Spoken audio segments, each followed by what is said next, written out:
Exodus is the history of God's people, the Israelites, during their time in Egypt. They went to Egypt initially because there was a famine going on where they were. And look, when you're hungry, you go where the food is. At that time, the leader in Egypt was called a Pharaoh. And he liked God's chosen people. He even gave them a great area to settle in, and they all got along until years later when a new Pharaoh came along. He was afraid of the growing group of Israelites, and he made them slaves.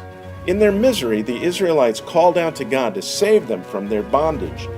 God chose an Israelite named Moses and worked through him to lead God's people out of Egypt into the Promised Land, or what we know as the country of Israel today. Here's what's cool.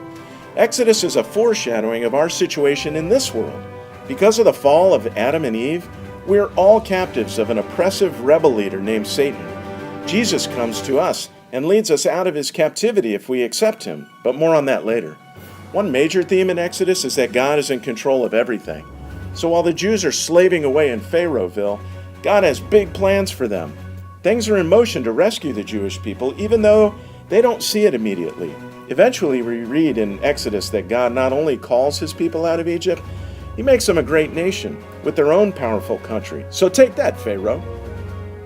Why are we talking about this, you ask?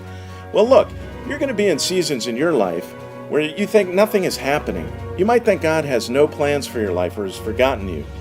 Don't look at life this way, ever, because God is always working. You won't always know how things are moving behind the scenes, but God is always working. Cry out to God just like the Israelites did. Psalm 121 says, "Behold, he who keeps Israel will neither slumber nor sleep." Did you know it's okay to personalize the Bible when you read a verse like this?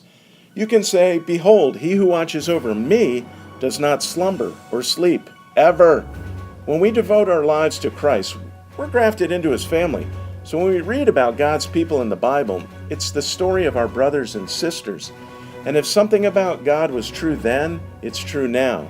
Hebrews 13 verse 8 says, Jesus Christ, who is God, is the same yesterday, today, and forever.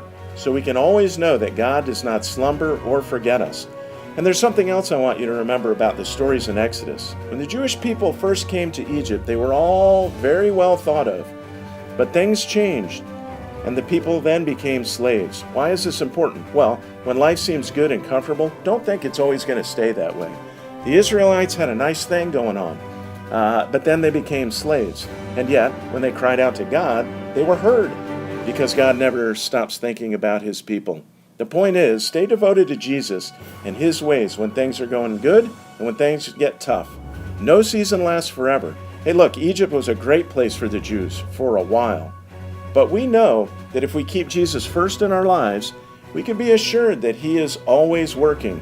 Romans 8:28 says, "And we know that in all things God works for good for those who love him, who have been called according to his purpose." And if we're saved, we're called according to his purpose. That's us.